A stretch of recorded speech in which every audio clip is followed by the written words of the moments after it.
They seek him here, they seek him there. Despite 8 years of searching, Osama bin Laden remains as elusive as ever. A top US commander says he's an iconic figure. As long as he remains free, can al-Qaeda ever be defeated? And how has he managed to evade capture? This is Inside Story.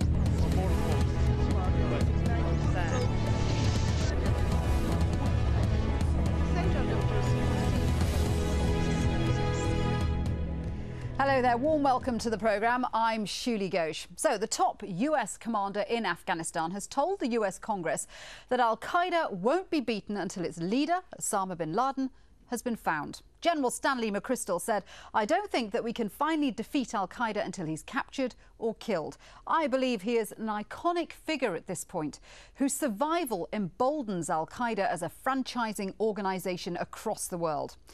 But tracking him down is proving a near impossible task. Osama bin Laden has been on America's most wanted list even before the 9/11 attacks, which he's accused of orchestrating. But despite a huge reward of more than $25 million, he's managed to remain at large, probably in the border region between Pakistan and Afghanistan, according to intelligence reports. Last week, US Secretary of Defense Robert Gates said there'd been no reliable information on bin Laden's whereabouts for years. But he told Congress defeating al-Qaeda was crucial for security in Afghanistan. Defeating al-Qaeda and enhancing Afghan security are mutually reinforcing missions. They cannot be untethered from one another, as much as we might wish that to be the case. While al-Qaeda is under great pressure now and dependent on the Taliban and other extremist groups for sustainment, the success of the Taliban would vastly strengthen al-Qaeda's message to the Muslim world that violent extremists are on the winning side of history. So let me introduce my guests to you. In Islamabad, Syed Saleem Shahzad, a correspondent with the Asia Times. From London, Abdel Bari Atwan, editor-in-chief of al-Quds al-Arabi. And in Washington, D.C., Daveed Gartenstein Ross of the Foundation for the Defense of Democracy. Gentlemen, welcome to you. Let's start with a simple question. Do we think that Osama bin Laden is still alive? Abdel Bari Atwan, you've met the man. What do you think? I believe, yes, he's still alive. 2 years ago, he issued a videotape. We have seen him in good health and speaking. And the American intelligence service confirmed that the videotape was authentic. So until now, we haven't received anything that he is dead. And also, I always dispute the stories that the man is killed or dead simply because of, kidney failure as they portrayed it. I believe in Sharia law, if the man is dead, the organization should notify his family for heritage reason, for religious reason, that he's dead. So until now, Osama bin Laden actually is still alive because we haven't heard from al-Qaeda or from anybody else that he is dead. Syed, I can see you nodding there. Abdel Bari mentioned that last videotape that we saw of him back in 2007. But that was a very strange videotape, wasn't it? Most of it was a frozen picture of bin Laden with a voiceover, which may or may not have been bin Laden. Do you think that videotape was genuine and that he is still alive? Well, I am not competent to comment on the authenticity of the videotape, but what I gather from my various sources who are militants and who I do believe that interact a lot with Osama bin Laden and with the Dr. Ayman al-Zawahiri, that Osama bin Laden is alive and very much in control of al-Qaeda organization. And he often passes order to the various al-Qaeda franchises in Iraq, in Somalia, in Yemen. Daveed, if he's alive, the fact that no one's gone for this $25 million of reward money mean that his people are fiercely loyal to him and he's very well protected. How important is he to al-Qaeda? I believe that he is important to al-Qaeda. I agree with the other two guests. I believe that he's alive. I know that al-Qaeda central leadership has been important in passing orders to some of the franchise nodes. Also, if you look at all of the major terrorist plots in the West that have occurred over the past 5 years or so, almost all of them have some significant links that seem to take them to top levels of al-Qaeda leadership. That's not to say all the terrorist plots have links back, but major plots like the 2006 transatlantic air plot, the 7/7 attacks in London, all of these do have indications of links back to al-Qaeda central leadership. But Osama bin Laden, he's just a figurehead, isn't he? I mean, isn't all the planning done by his deputy, al-Zawahiri? Well, look, bin Laden and Zawahiri certainly work in concert.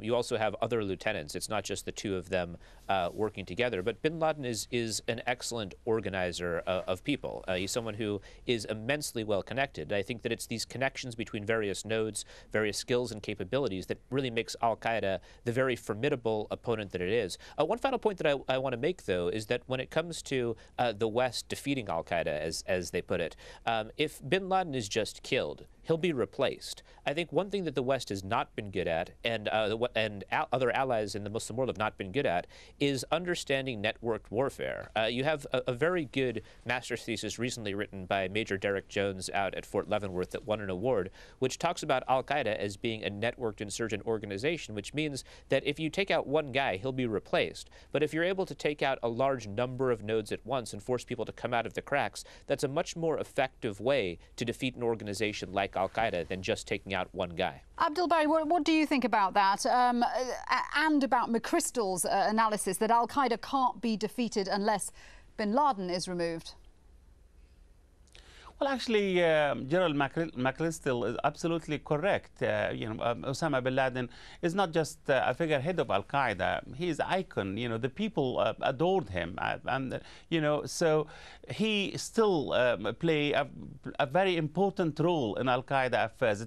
It is true he is not running the day-to-day affairs of al-Qaeda, but as the spiritual leader of al-Qaeda, his presence is extremely important, and that's why actually he kept al-Qaeda going until now from strength to strength. Al-Qaeda definitely will continue after Osama bin Laden. Whatever happened to him, maybe it will be devastating. It will be a blow to his people if he is captured or killed. But I believe they will continue, and they will try to take revenge and to prove that al-Qaeda is an ideology, is a network, not just a small organization. Also, if we go back to the 2001, I believe, before the 11th of September, al-Qaeda used to have only one address, which is Tora Bora or Kandahar. Now we have several addresses of al-Qaeda, and I believe al-Qaeda is stronger in these franchises, in these headquarters like Yemen, like Somalia, like North Africa, more important headquarters than Afghanistan itself. So I believe al-Qaeda now is decentralized, and it is stronger than it used to be. And if al-Qaeda loses its leader, I believe it will continue, maybe with greater power than it used to be. Okay, so let's look at how the US wants to tackle that ideology and that power. An extra 30,000 US troops are heading to Afghanistan, of course, but at the same time, one of the main planks of the new strategy there is to win over the support of local people and undermine support for insurgent groups. General McChrystal has said the protection of the local population is of paramount importance, but winning over hearts and minds is a difficult task. In some areas, militants have threatened to kill anyone who cooperates with international forces, and there's also massive unemployment and poor living conditions, and in many homes people are forced to work for the Taliban just to be able to feed their families. And on top of those issues, US-led operations have killed hundreds of Afghan civilians, leading to widespread resentment about their presence, all of which adds fuel to groups like the Taliban and al-Qaeda. Syed, on the ground in Afghanistan, it's really the Taliban that are posing problems, isn't it? Not al-Qaeda. Well, it is different. As far as southwestern Afghanistan is concerned, Taliban are calling the shots against the Nato troops. But if you talk about southeastern Afghanistan, you just cannot subtract the influence of al-Qaeda. There are several commanders. Do you agree that the two groups are colluding? Well, they are actually coordinating their activities, but their strategies are a bit different.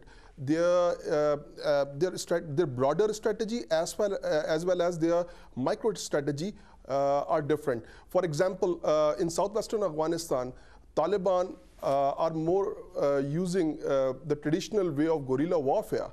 But in southeastern Afghanistan, they are applying the latest method of guerrilla warfare.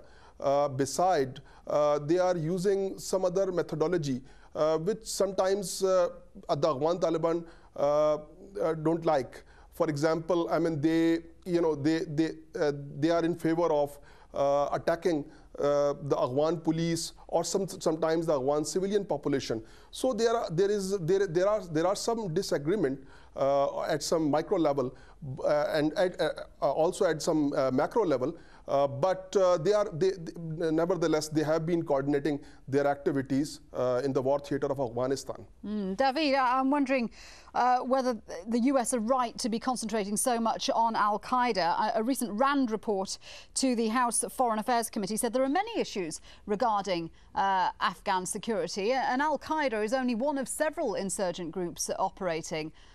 So is the focus on them well placed? I don't think when it comes to U.S. strategy in Afghanistan that there really is a focus on al-Qaeda. I mean, the strategy seems to be based on the various insurgent groups. We heard President Obama speaking, and he mentioned al-Qaeda something like 20 times in his speech. He mentioned the Taliban 2 or 3 times. But isn't the Taliban the main threat?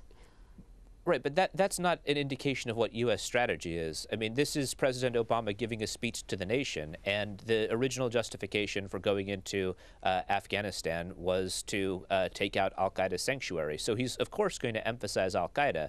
But when you look at what the plan is that McChrystal proposed for counterinsurgency, it focuses definitely on the broad range of groups and not just on al-Qaeda. I think that he's emphasizing al-Qaeda. Obama is emphasizing al-Qaeda in his speeches to emphasize the reason that the United States decided to go to war in Afghanistan in the first place. So to that end, Abdel Bari, isn't the idea of capturing Osama bin Laden actually wrapped up with this the American mindset that they want closure, that they want bin Laden as a symbol of defeating the Taliban?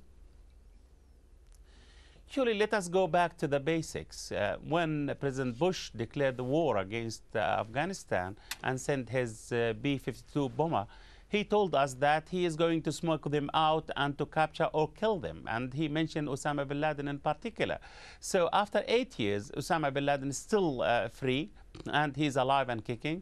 And, you know, the Secretary of Defense of the United States told us that for years they don't have any intelligence information about it. So after about $300 billion spent in Afghanistan war, and after losing more than 1,500 people from the NATO forces, now they are saying we are going to capture or kill Osama bin Laden. What does this mean? Do you think the Americans have helped make him into the iconic figure that General McChrystal now says he is? I mean, they've had chances before to get rid of Osama bin Laden, chances which weren't taken or they failed at, and now they've spent all these years trying and failing to catch him. Have the Americans themselves turned him into an iconic figure?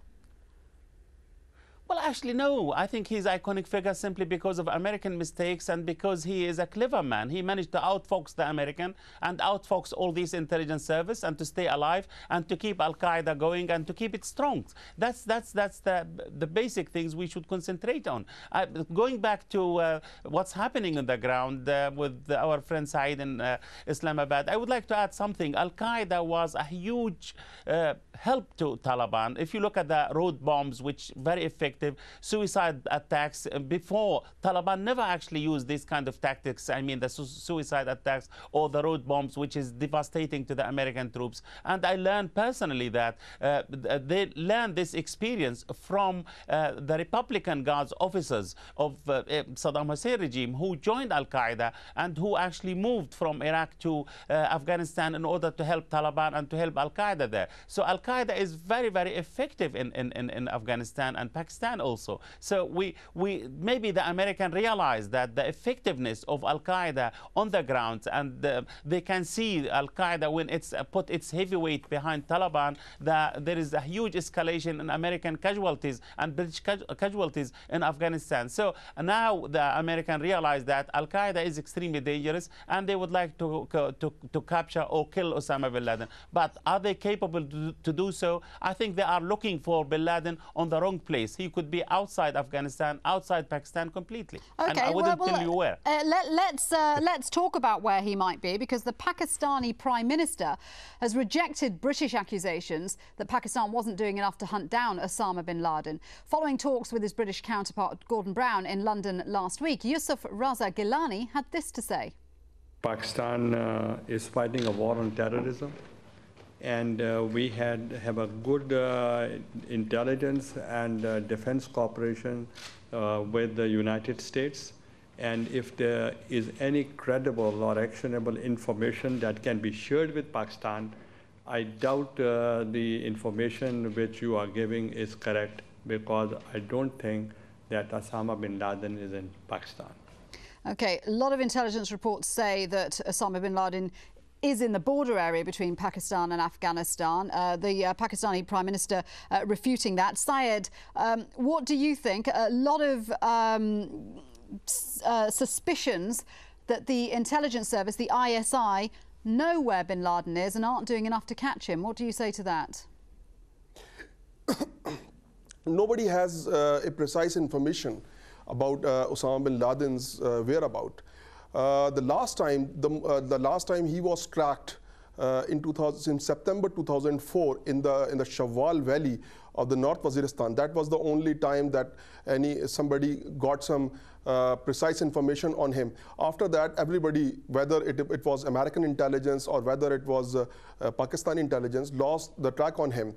Later on, there were speculations that about his presence in near the eastern part of Hindu Kush Mountains, and there were some qualified guesses about his presence either in the near the Kunar Valley or near the Pakistani area of Chitral.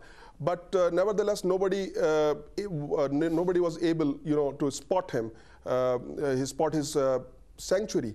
Now there are after the construction of American bases in Kunar Valley and in the Nuristan, and after Americans conducted lot of special operations in that particular areas near the Hindu Kush mountain, there were people among the militants who were believing that Osama bin Laden moved towards the Pakistani two Waziristan, the South Waziristan and the North Waziristan. Well, Abdel Bari Atwan is suggesting that he's not in the region. If he is still in the region, do you think that Pakistan would be instrumental in tracking him down, or would that actually backfire against the Pakistani authorities?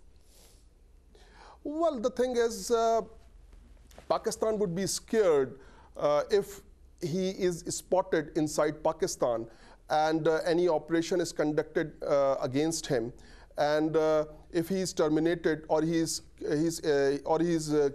captured, the blame would be put on the Pakistani government.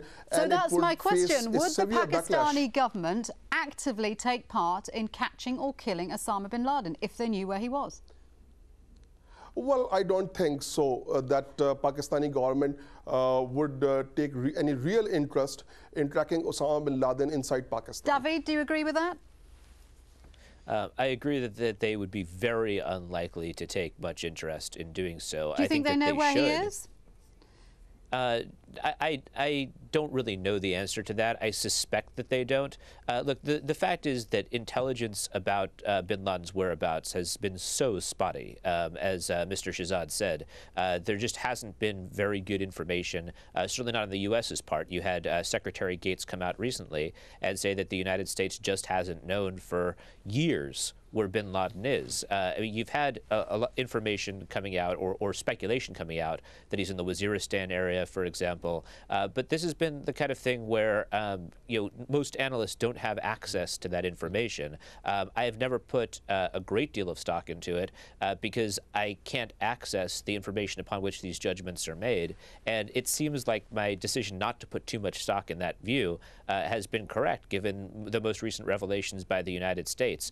Personally, based on the information that I have, I really don't know. I mean, I would say it's probably most likely that he's in Pakistan based on what I've heard, but my confidence in that is so astronomically low.